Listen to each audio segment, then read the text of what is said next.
You and I, we've talked, this is the second time. Every season, we're 2 for 2 now. So Right. I'm. Gotta keep it going. So don't die. Okay, I'll do my best. It's above my pay grade, but I'll do my best. House of the Dragon season 2. More battles, more drama, more dragons. Yes. And we have a very clear, like a two sides situation. Team Black versus Team Green. So, I mean, make your appeal to the people. Which team should we be on? You got to be on Team Black. Yeah, even though I'm wearing green. Even though, yeah. Our queen is the rightful queen. She was Okay. named by her father. yeah. So this is the law of the realm, and we should Yes. stick by that. So yeah. We know that there is a battle ahead. I mean, that is the whole point. So I know you can't give anything away, but will season 2, will we see war? I would say that season 2 is concerned with the preparation for war. There are battles and skirmishes. There is a lot of bloodletting. But at the same time, on both sides, there are people who are still trying to avoid war, who are still trying to find a way for peace. Yes. It's whether those small voices will be heard amongst the clamor for people saying, let's just go and kill them. The spectacular of the dragons and the war, as you said, is one thing, but it's just explosions if there's not an emotional arc.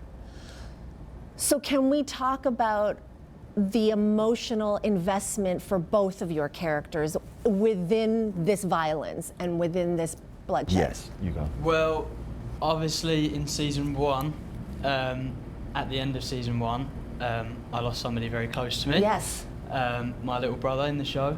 And, you know, obviously Jace doesn't know because he's on this quest to Winterfell. And he is, you know, in Jace's mind it's his war because he wants to get his revenge, and he's going to have the horse blinkers on and just be like, I'm not going to listen to anyone, this is what's going to happen, I'm going to do it my way. Yeah. Which I feel like is kind of cool because we haven't really got to see that side to Jace in season 1, and now it's like opening up a whole, it's like a new person really. Yeah. I'm gonna stay here in that space because I'm looking at you. The fans are looking at the trailers and the visuals that have come out. Yeah. I see you mentioned the word Winterfell. Your hair is long and wavy and dark. And listen, in this universe, we associate that with a certain character from the past future. From the past but future. Yeah. Jace and Jon Snow. Yeah. I mean... It's not a bad comparison. No, it's not. But obviously, Jon Snow, that was old news. I mean, it's time for Jace. It's the rise of Jace. Yeah. I mean, when I'd first put that coat on in, you know, on the set, and I had the long hair, and it was one of the first scenes I did. You know, like when you first see it, and I looked at myself in the mirror, I was like, dang, this is like really cool. Like the costumes are just next level. But yeah, it's not a bad comparison. I love it. Okay, so back to the war and emotional investment for each character. I think for Corliss, when we meet him, he's still injured from the what happened in season 1, but also he's grieving. He's grieving the death of his son. Well, he thinks the death of his son. He's grieving the death of his daughter. He's grieving the death of his brother.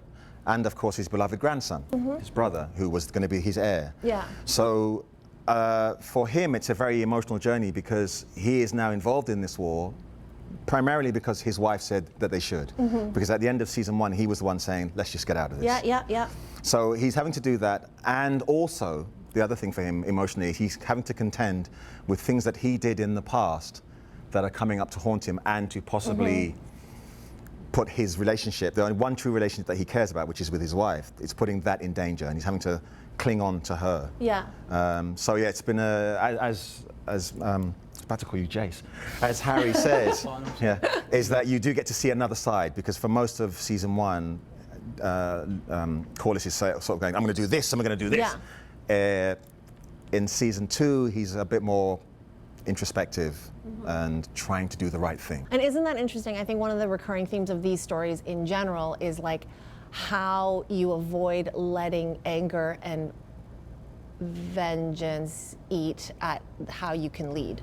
I think so. I think that what's so interesting about this story is the two major voices that are doing exactly that are the two women. It's these two friends on either side, Alicent on the greens and Rhaenyra on the black side, both sort of going, we don't need to escalate. Yeah. You know, but those voices are getting drowned because there is anger and vengeance and so forth. And I think, I mean, I'm tooting my own trumpet here, but I think Corlett is that voice also, because I think in the realm, he's the one that says, well, no, I've actually been to war. Yeah. And it's not the fun that you think it is. But at the same time, he's a man and he's kind of like, but if we have to, let's go and do it. Jace is 16, right? He's just a kid. Right. Like, so he hasn't had much experience, and I personally think he's jumping the gun, but, you know, when you lose somebody, it makes you do, you know, things you wouldn't even think of doing. That's grief. That's grief, yeah. People deal with it in different ways. It's also the cost of war. Yeah. 100%. Is young people are experiencing emotions that we could put off. And then, of course, as is the way in our show and also in the world, it tends to be lots of older men sending these young boys to war, you know, and so we touch upon that. That's all probably that you can touch on. I know, it's so hard to keep the secrets.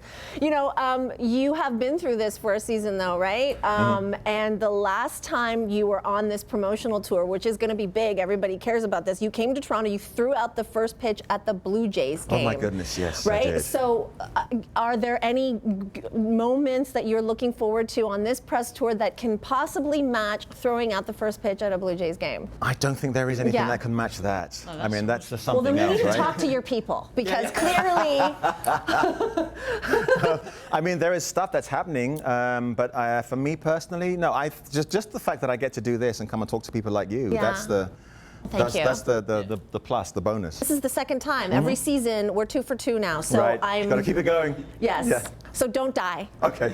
I'll do my best. It's above my pay grade, but I'll do my best. Harry, I want to talk to you about, like, you know, other things outside of dragon riding, and so DJing? It sort of happened, so I filmed season 1, was waiting for season 2 to begin, and I was just sort of found myself like, what can I do? Like, there's not a lot of work going around, and I was like, I need to find something to keep myself occupied, otherwise I'm going to drive myself crazy. Yeah.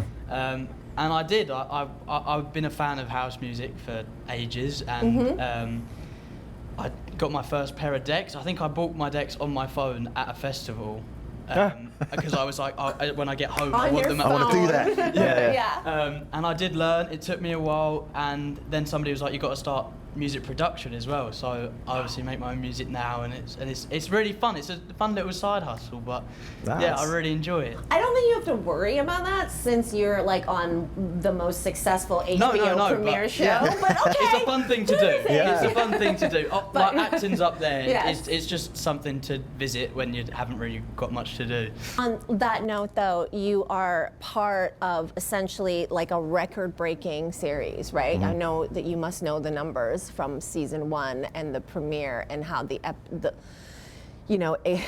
first episode alone last season. What does it mean to you as actors? Do you know, to be honest, you don't really, I'm going to speak for you, but you don't really think about that. I mean, you can't. It's lovely when when that happened and people tell you those things, but when you're actually doing the day-to-day thing, the acting is still, you're still looking into someone else's eyes and trying to tell the truth. And all that other stuff, we have no control over. So of course you do your best and you want to make the best show that you can and hope that people like it. And those figures are wonderful, but on the day-to-day, you can't sort of go, let's just make this another record-breaking episode. Yeah. It doesn't work like that, does it? Like, no. Like you said, we don't think about it. No, you're playing your character. You can't play people's expectations, for example. So I think that's probably a healthier way to be. Yeah. But when you do see videos of, like, I saw this video last year. I think it was like one apartment building in like New York, and they all had the episode on. Oh my God, yes! All of the lights at the same time. Yeah, and that was really cool to see. Yeah. Well, somebody sent me. I remember someone sent me because we don't have Saturday Night Live at home, but someone sent me a clip of Dave Chappelle and they were all dressed like me. I was like, oh my God, it's amazing! I've made it. You know, so that stuff's lovely. Man. Well, get ready, because season 2 will result in more memes and more viral moments. So, like, wear the right color next time, okay? Sorry, I thought it was a nice shirt. It is a nice shirt. You look great. You look great. Like the video? then hit the button, or better yet, drop us a comment. Then check out our latest videos here. And don't forget to subscribe by hitting the button here for more celebrity interviews and entertainment news.